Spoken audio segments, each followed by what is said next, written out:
Good evening, everybody, and welcome to U-Sophia, where minds meet online. And today we have with us a wanderer, a singing wanderer. Well, it used to be called a troubadour. I'd like to welcome Daniel Cainer, the Jewbadour. Good evening, Daniel, and well, good to have you here with us.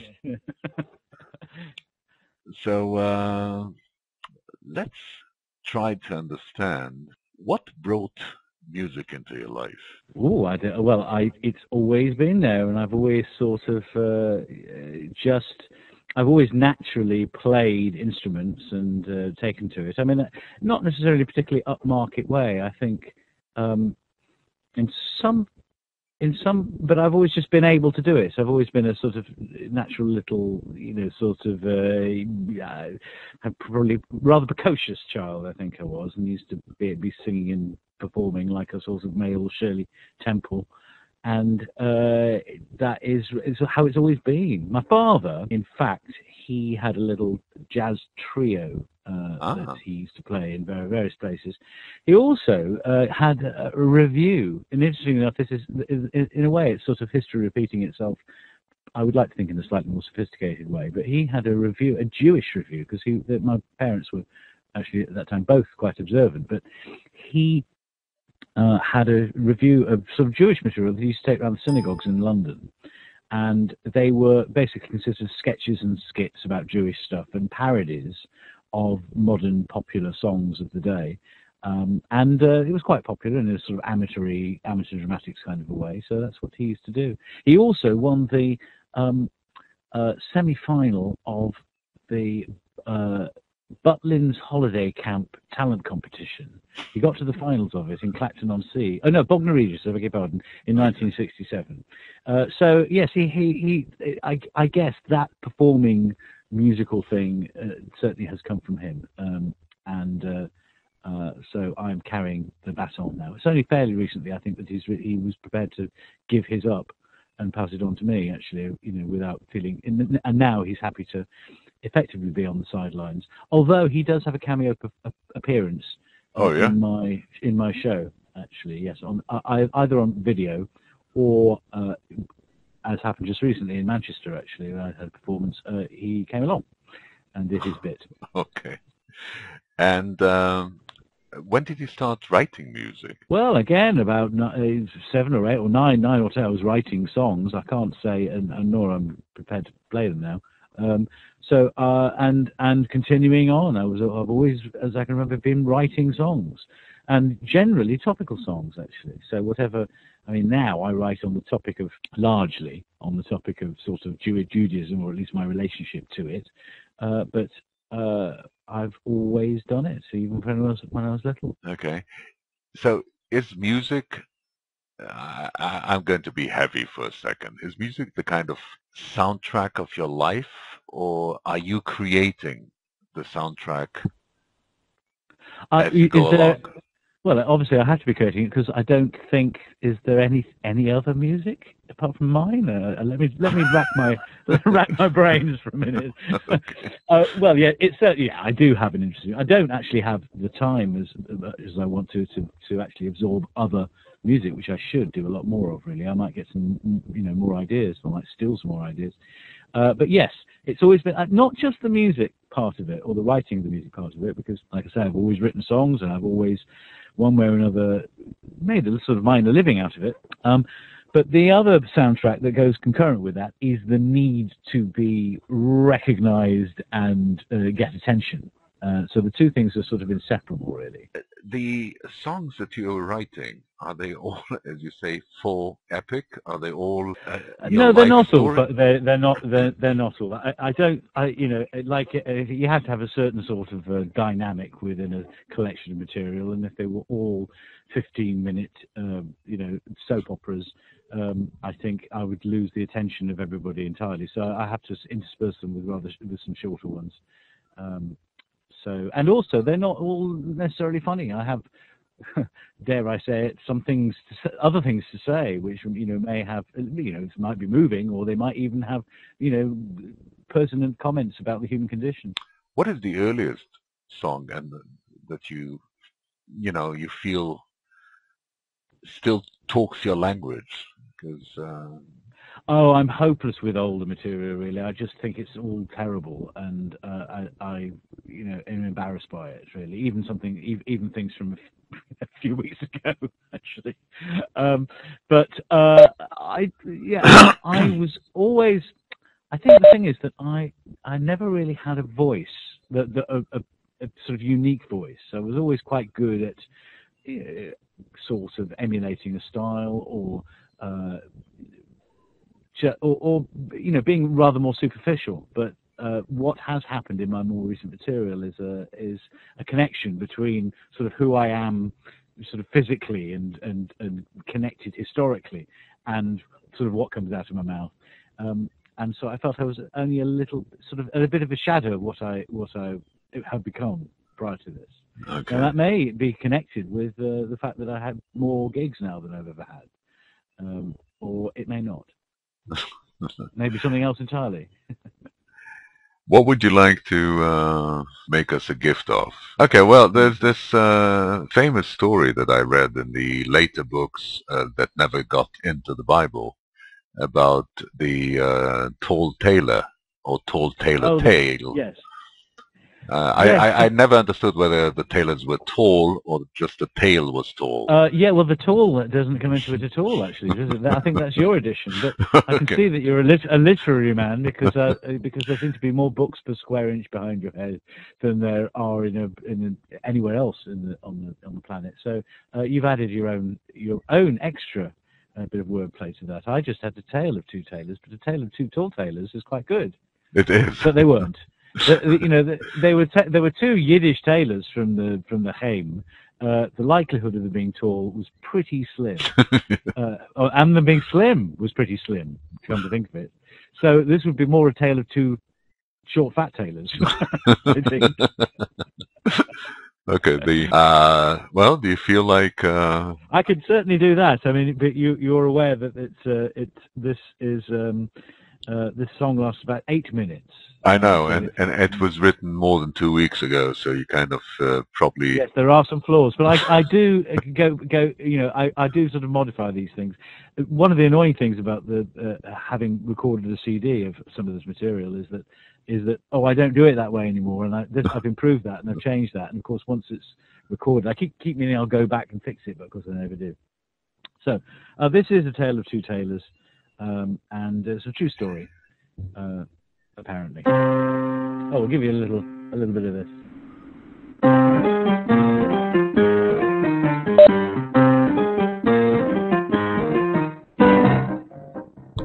It's a very Yiddish kind of a thing.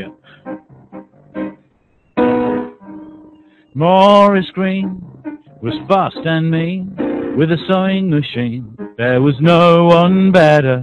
He and his mate Monty were the greatest, tailors they were, they'd suit you, sir, in silk or wool or leather. They were a nice little double act, the funny man, the straight man, the quiet man, the great man. They were a cut above the rest. Maury and Monty were the best. Now let me explain, in the garment game, you've got to have a brain for the business. Well, Monty, he had that, but it was Morris who had the knack. Like a knife through butter, he could cut a bit of schmudder, slicker and quicker than a moil at the Bristers. They were a nice little double act, the yang and the yin, the baith and the din. They were well and truly blessed. Maury and Monty were the best. They met on the boat from Hamburg, and on it they made a vow. In a mixture of Russian and Polish and Yiddish, they stood like Leonardo DiCaprio did ish on the Titanic bow. We're gonna be kings of the world one day. We're gonna be kings of the world, aren't we? All they had on that boat was a crumpled up note in the pocket of their coat that they could not even read, and on it was the address of an uncle or cousin of theirs who'd resettled from the shtetl, now in Manchester or Leeds. So in a poor part of town, in a sweatshop underground, they dream of the sound of cash registers. Maury and Monty, like the brothers Delphonte, Cuban cigars, Rolls-Royce cars, the names of other doors of community centres. They were a nice little double act, like Spencer and Marx. The sum of their parts was more than you would ever guess. Maury and Monty were the best.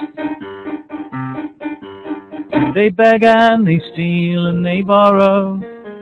They're wily, they're clever, they're strong. In a mixture of Russian and Polish and Yiddish, they take on the orders. Their thinking is biggish. They're singing their company song.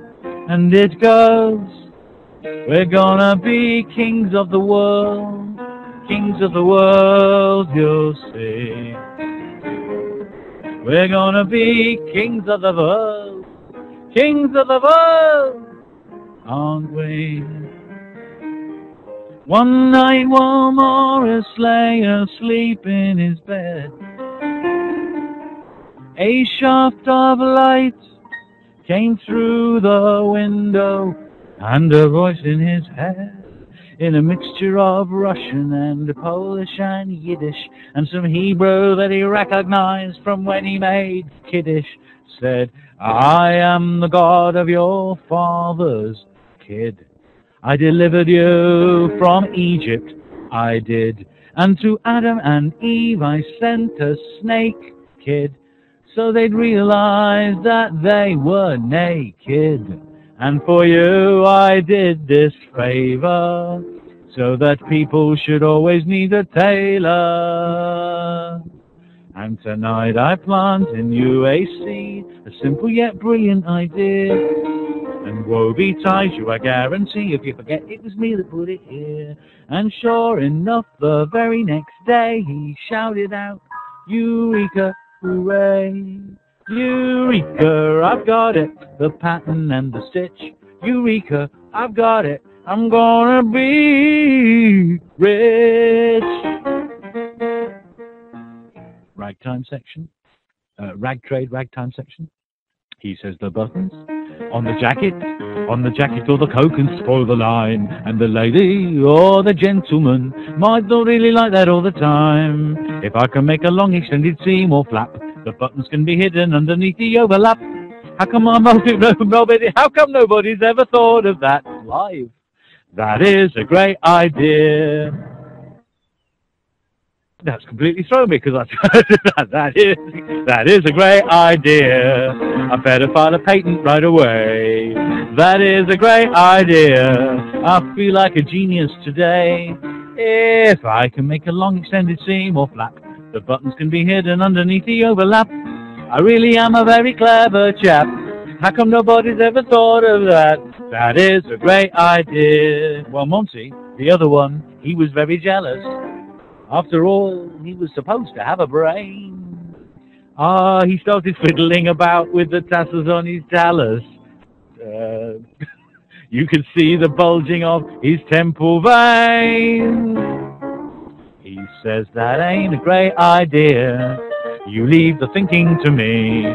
Everybody knows round here, your brain is the size of a pea. You get back to the treadle of your Singer Deluxe and leave it to the business of making the bucks. You don't want us looking like a couple of schmucks. That ain't a great idea. Interactive section. After me. Oi, Gewalt. Oi, Gewalt. Oh, delightful. Oi, wees mir. Oi, wees mir. All right, it's my show. We will never really know what happened here. But before you could say, I'll have a bagel with schmear. Monty stole Morris's idea. And from it he made a killing. And Morris was left with chopped egg on his face. And he never got a shekel or a shilling. He says, Monty, you have conned me. How could you stitch me up like this? Monty says, Maury, I'm very sorry, but it's a cutthroat business this is. And these two men never spoke again. The best of friendship had been broken, and Morris's career stopped in a Bradford tailoring shop. But Monty, he built a factory, never mentioning the idea that Morris said he'd stolen. That was the end of the double act. Friends now strangers, everything changes, like the dinosaurs, like King Canute. Monty and Maury and Monty, hey! Maury and Monty followed suit. I give out. I give out. I weiß mir. I weiß mir. For every moment of joy, there's a corresponding tear. Their lives like ours, full of jealousy and fear. Morris went to his grave, bearing a grudge. And as for Monty, God will be his judge. Well, Morris, he begat Asney, and Asney begat Ruth, begat me. A mixture of Russian and Polish and Yiddish. Their lives and their hopes and their dreams don't finish. They live on in you and in me. When I look in the mirror, I see a little bit of Maury and Monty. They were the kings of their world, kings of the world in their day. They were the kings of the world, kings of the world, weren't they?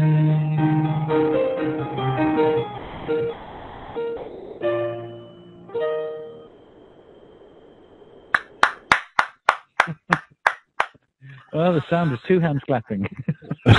You see, at least. Finally, we got two hands here. Yes. This is a real story, I guess. Well, it's a true story, according to Morris. Yeah, well.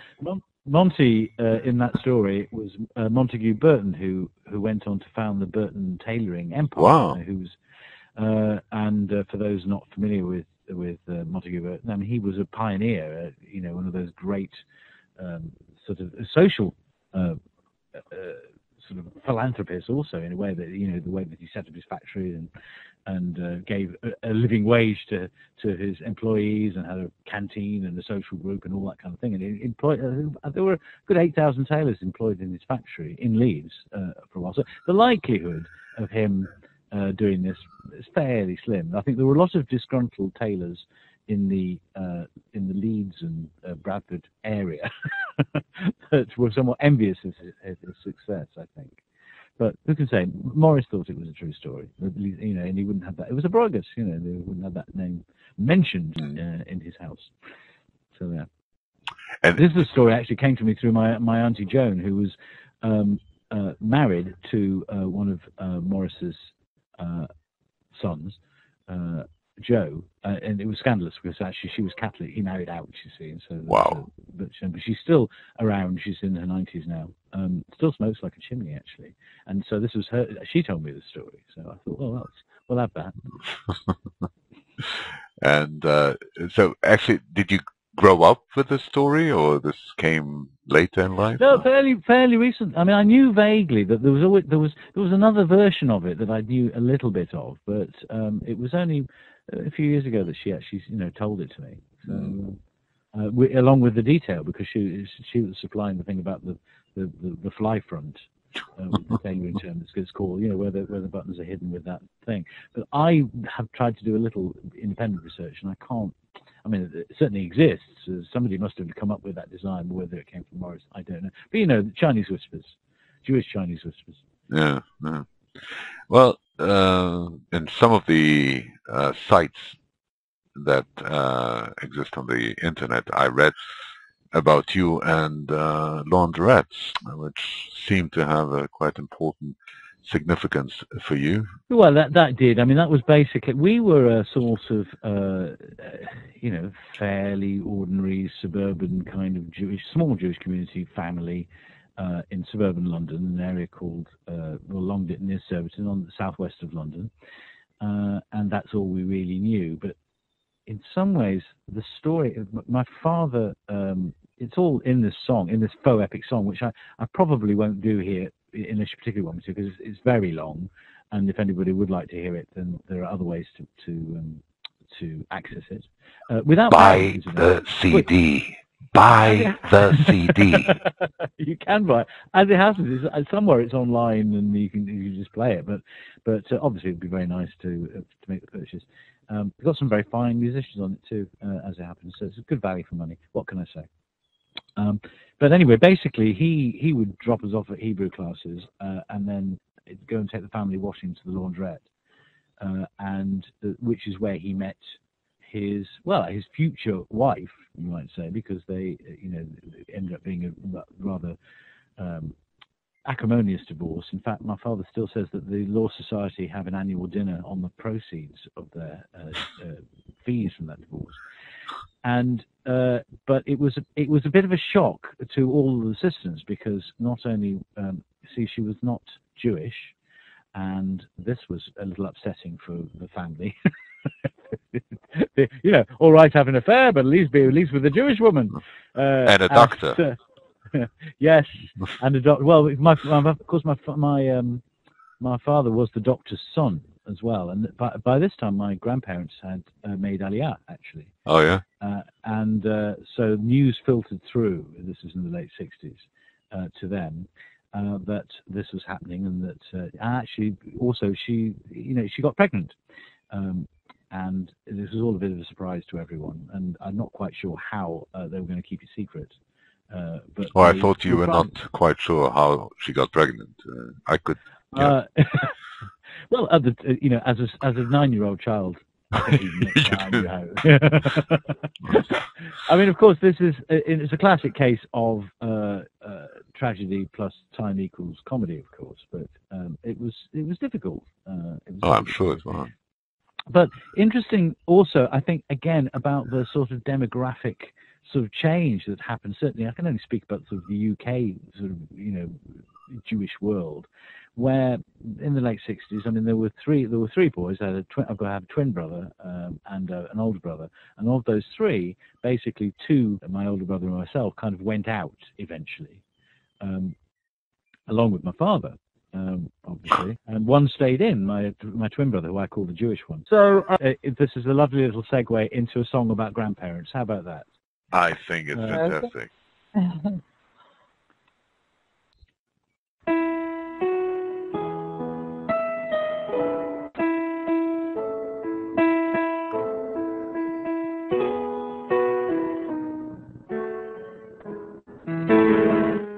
If Grandpa Isaac could see me, I wonder what he'd say. Perhaps he is the voice behind these songs I sing and play. He remained a quite religious man till God snuffed out his light. But if he could, he would be here tonight. If Grandma Sophie could see me, I wonder what she'd do. Would she pinch me on the cheek and say, I'm oh so proud of you? She was a bit of a bossy, busybody. She always thought that she was right. If she could, she'd be right here tonight. They made Aliyah in 1967, and I never really saw them again.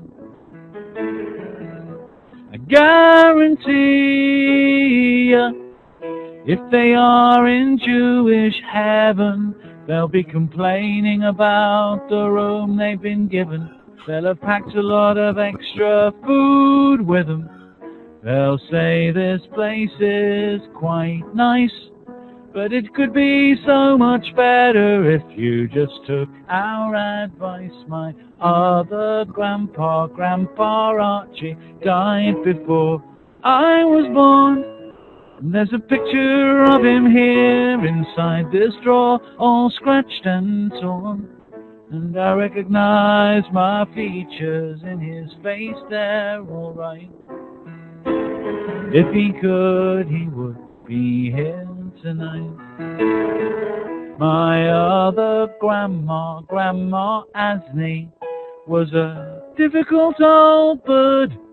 She got confused and she got angry before senility occurred. She was a feisty little woman, always spoiling for a fight. And if she could, she would pick one tonight.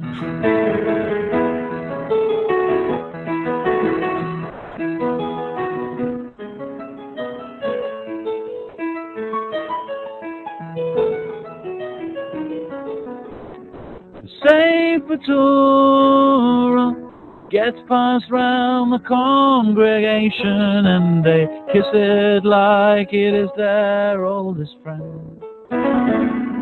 The written and the oral law, the rules and regulations, they do it because they've always done it. Yes, they get some comfort from it. And though the world around has changed, the human condition still stays pretty much the same. Archie and Asney, Isaac, Sophie, are dead and gone, I know. But if my life is the river into which their lives flow, then by logical deduction, it must therefore be right and clear. They are here with me tonight, passed on down the generations is the everlasting light. They are here with me tonight. I feel that they are here with me tonight.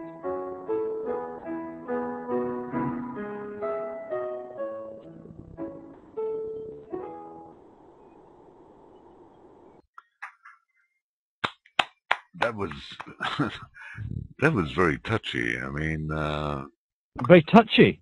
Oh, touching. touching with the NG.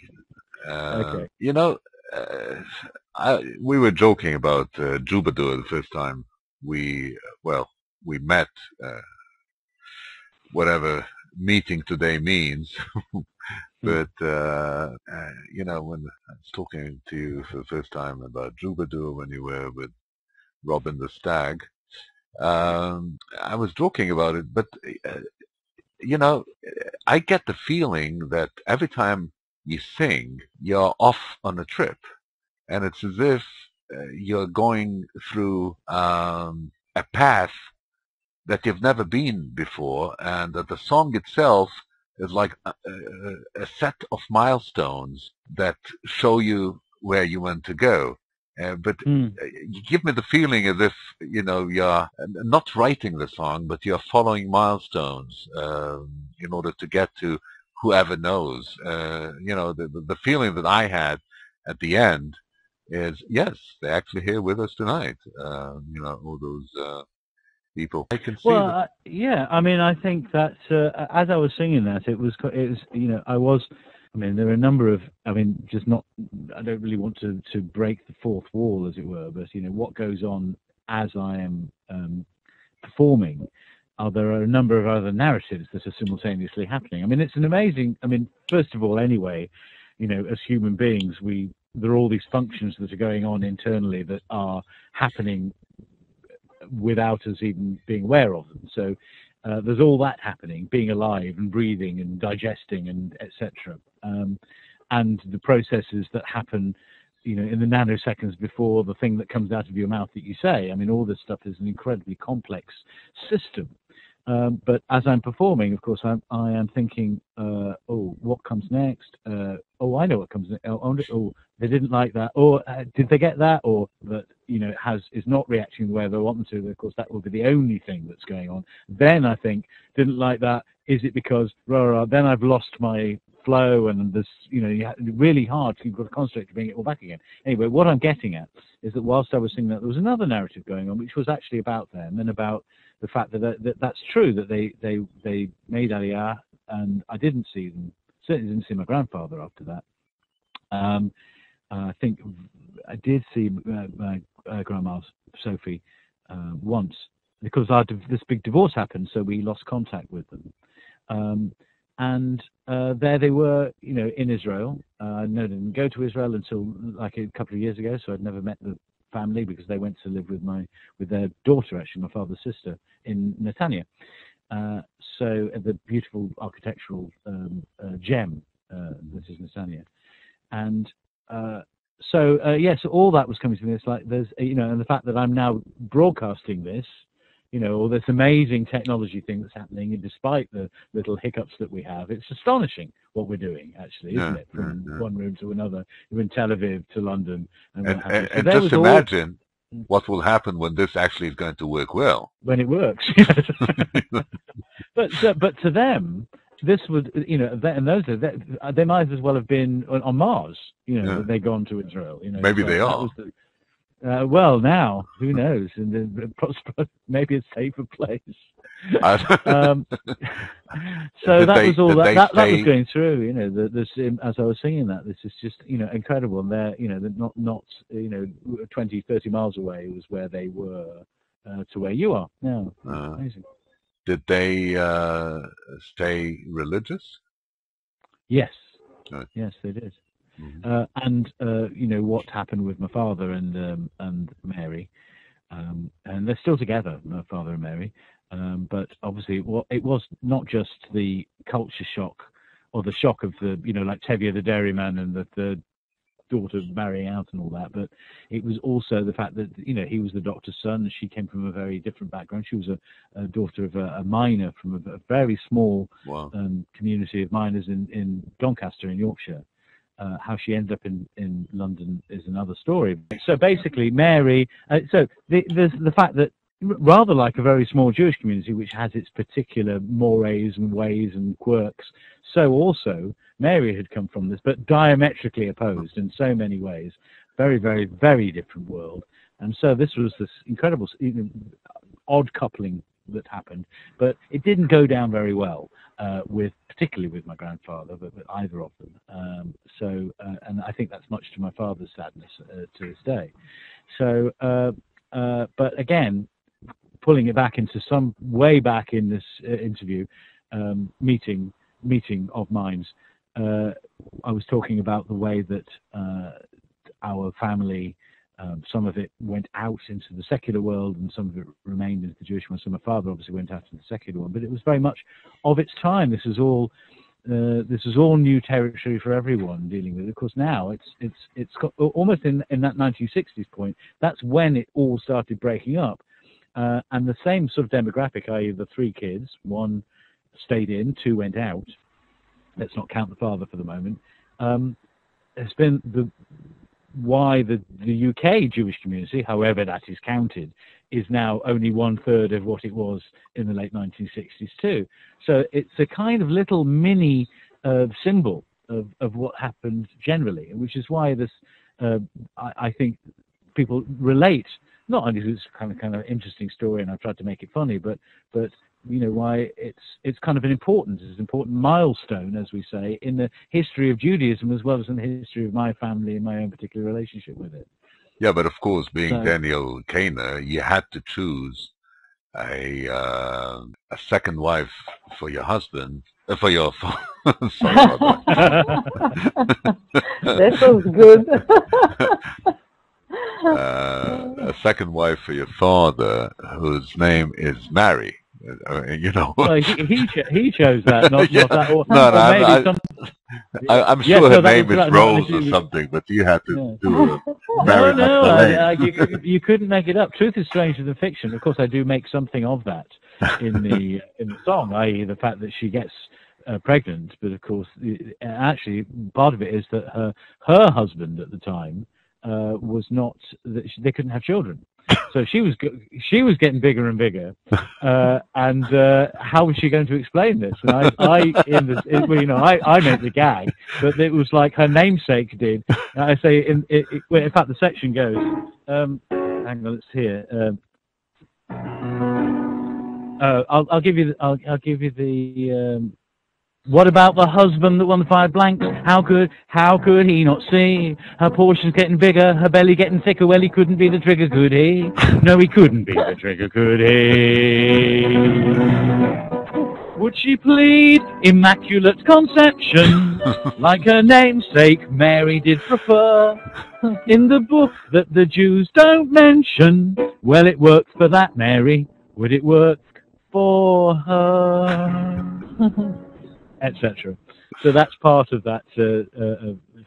It's much more fun to tell the story in song actually than it is to do it in just words. But so all that was quite traumatic for us as kids and for everybody involved, my mother, and for my grandparents. And I was only again finding out a little bit more of this from my cousin Dina when I met her in November when I was there. And we went to visit their grave and everything, and we had a bit of a chat about. I'd really never heard what their reaction was to it, which was, and although Dina was very small at the time. So, anyway, this is not there's more detail than we need, but the broader sweep of it is these are the things that These are the things that I've become obsessed with, and they are the topics. As we started off as saying, well, I've always been a kind of a topical songwriter, so these are my topics now. But I've started more recently again to write, when I jokingly call them faux epic, but they are to make a bigger canvas and to tell a longer story. And it's kind of it's been quite a departure for me to be able to give myself the artistic freedom to say, let's not try and compress this into some kind of 4-minute or 3-minute small idea that is conventional. And I whatever the merits of these songs, the long ones, they are not much like. There aren't many other things quite like them. No, they aren't. But what really grabs me is the feeling that I get is when you start singing, you're a singer. And the more you go into it, you are a dweller. You're again in the same little shtetl where you probably have never been. I mean, the shtetl that you're now reconstructing of, you were born in London. Might have seemed like it. Well, and I think we also have this, there is this danger of, and which is why I've written a little bit about that, but there is this, one romanticizes this idea about the shtetl being this place, and that's where we all came from, and all this. Well, of course, that's gone virtually now. It's not. It's a very. Sorry. No, go ahead. It's gone. I was just going to say that a lot of Jews are carrying the shtetl with them. We spoke about that when you were at Robbins. The uniforms that the religious Jews still carry on wearing. And those uniforms it's as if they're wearing the shtetl on their hat. I mean... Oh, well, yes, those Jews. Yeah. Yes, but they're not, that's not... That's not, yeah, well, I have about as much relationship with those kind of Jews as I do with, the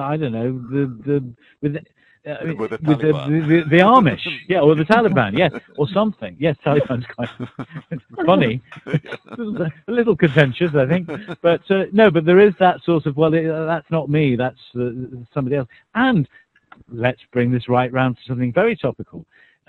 In the wider world here, in the diaspora, if you like, or certainly, here in London, and, when people talk about Israel and what Israel does or doesn't do, they're talking about Jews. They don't make some differentiation between the Jewish people that are here that say, actually, I'm not entirely 100% behind what Israel's doing, and let alone the Jews that are in Israel No, it's just the Jewish state, and it breeds a kind of this sort of anti-Semitism, and which gets confused with just the political acts of. Actually, to some extent, let's not get into the complex politics of it.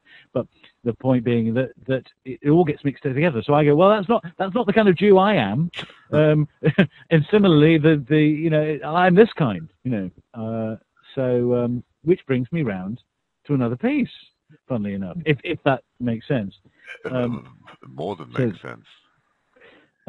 This is a Jewish man. Might as well.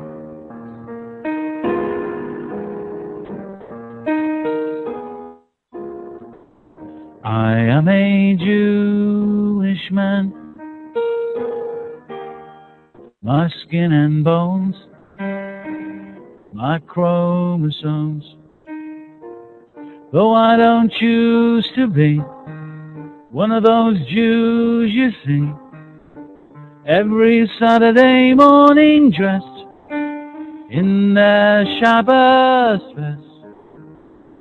There's no mezuzah on my door, and no kippah on my head, and no prizes for the high religious life I've led. That's not the kind of Jew I am. I am a Jewish man. I got as far as my bar mitzvah, but all that ritual seemed just habitual, and it didn't do the job. I didn't think that God was honestly that fussed how I did or didn't pray. If my head and arm were trussed up in leather thongs each day, that's not the kind of Jew I am. I am a Jewish man. My angst, my guilt, it's the way I'm built. Though I was born British, I was also born Yiddish. They told me I was special and unique, but I'm a hybrid Hebrew freak. And I'm not sure if my place is with the Jews or with the gents. So I wander in the wilderness, trying to make some sense of the kind of Jew I am. I am a Jewish man. My angst, my vision, my circumcision. But should the Nazis come, or there be a new pogrom, I'd still be rounded up and shot with the other lot. Despite my humor and my charm and my people-pleasing way, I could not twist their arm, no matter how many times I say, that's not the kind of Jew I am. I'm kind of Jewish, I just kind of am. I'm kind of Jewish, I'm a Jewish man. It's kind of true, and there's nothing I can do. I am a Jew, a Jewish man.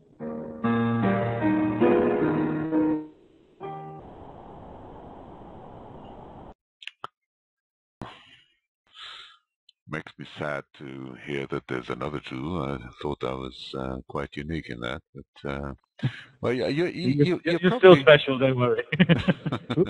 Well, Yes, definitely the kind of tribulation that you find as a Jew are different from mine. I wasn't born in Israel. I was brought here against my better judgment, and I was forced. I didn't have much to say. But Well, that sounds like a story, an interesting story in itself. But yeah. But I'll take it away. Okay. But Yeah. And actually, my twin brother Adam, the Jewish one, who is now very observant. I mean, he's not, hasn't got the pace and all that stuff, but he's not far off. So that's unfair. Sorry, Adam, if you happen to be. But he actually believes in God. Well, that has nothing to do with being religious or not. No, it doesn't. I mean, or Jewish or not, or any of those things. But he does those things. Perhaps he does, or whatever. I mean, I believe in something. I just don't know if it's I mean, who knows? It's certainly not the. Anyway, a can of worms is potentially being opened here. I do think there's something going on. I think there's something bigger and more and divine, you might say, that is guiding me in this process and has taken me and has brought me here and is doing this, to this point.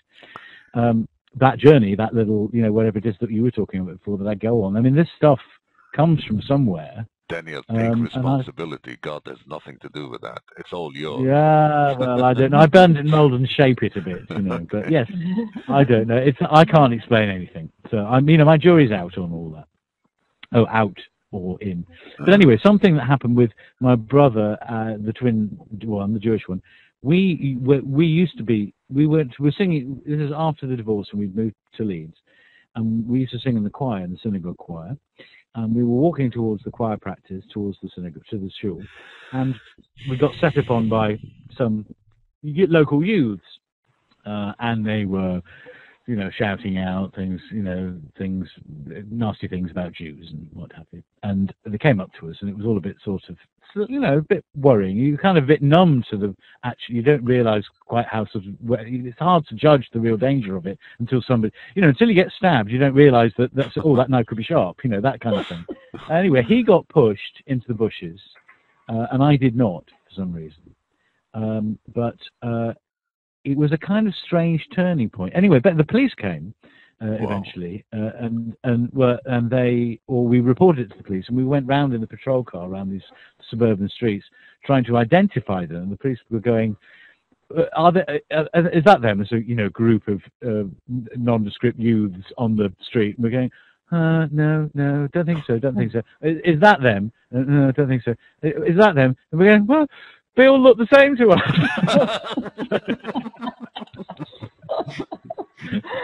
But I mean, actually, that is another great point about this way that it's saying in and out. It fits together because certainly the more traditional Jewish world does build a wall around itself, an eruv, if you like. But it doesn't look outward; it looks inward. It tries to protect itself from persecution or whatever it might be. For survival, it closes in and it tries to keep the outside, the secular world out. But fairly understandable historical reasons. So I think he chose to stay in for survival purposes. I'm just taking the symbolism of that moment. And I possibly chose to go and integrate in order to survive and disappear. That's so that I wouldn't get hit again, basically, for being Jewish. So that is that sort of, that's the about in and out and the way that can work. Of course, brings us back round to Israel, of course, where you whatever, and walls. Goodness me, it's all incredibly well connected together, isn't it? So, that's all. If you didn't believe in God, there's something, mystical happening about the way.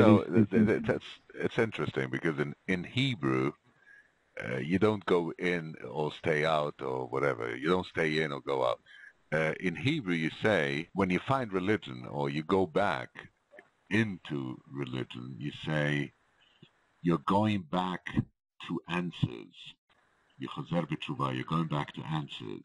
Is that right? Yeah. Oh. And then if you leave religion, you are going out into question, and it's it's quite Wow.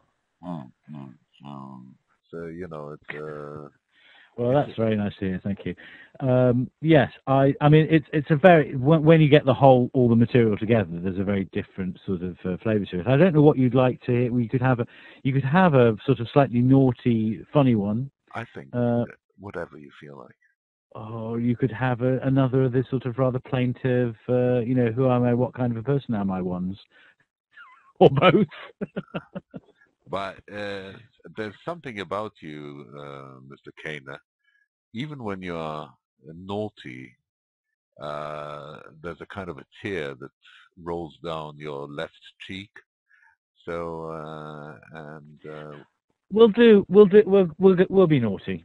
okay. This is another true story, and it's about a rabbi of the more orthodox variety in the northern English town of Manchester, and he was arrested for possession of cocaine.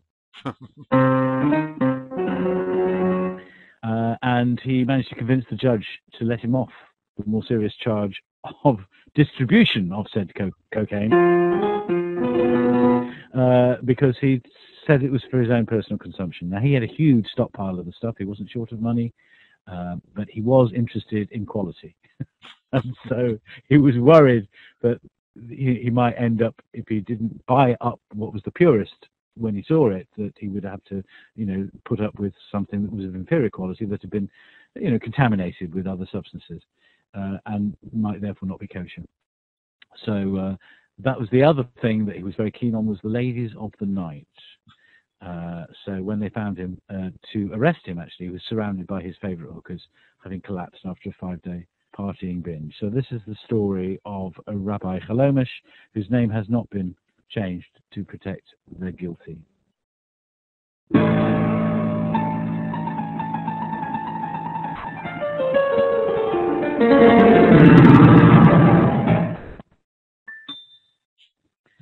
Rabbi Baruch Chalomish, he liked a bit of crack as he thumbed through the pages of the escort brochure. Not for him the Diet Coke, his idea of a snack was pure cocaine, which he'd go on to explain was practically halakhically kosher. In a luxury city centre flat, he chopped them out for the judges and the surgeons and the northern glitterati, like the children of Israel when they built the golden cow. Say what you like, he threw a hell of a kosher klezmer party on the Friday night table. It was piled high over the candles. He would smelt the cholla poppy seeds. He baked a mean hash bagel. He was a wild guy. When he was high, he would pretty fly for a rabbi. He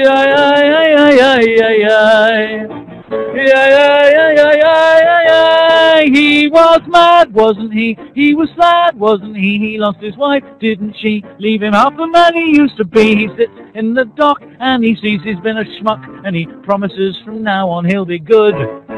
The defendant's repentant, malud. He swears it on the Talmud, and the judge gives Baruch a slap on the tuch. He says, you're not just a bad, bad guy. You're a very bad, bad rabbi. A bad rabbi. Rabbi Baruch Chalomish was learned and wise. He studied at a yeshiva in old Yerushalayim, and every day he'd argue till the tears were in his eyes about which fruit could be eaten, should be chopped or mashed or beaten, and which oil it was permissible to fry in. And you mustn't boil a baby goat up in its mother's milk, but where's it written it's forbidden to use coconut or soya? The devil's for the detail. Rabbi Baruch and his ilk, they're like union officials in dispute with their employer. Every hour on the hour, a lady from the street would press his buzzer and ask to see the rabbi, please.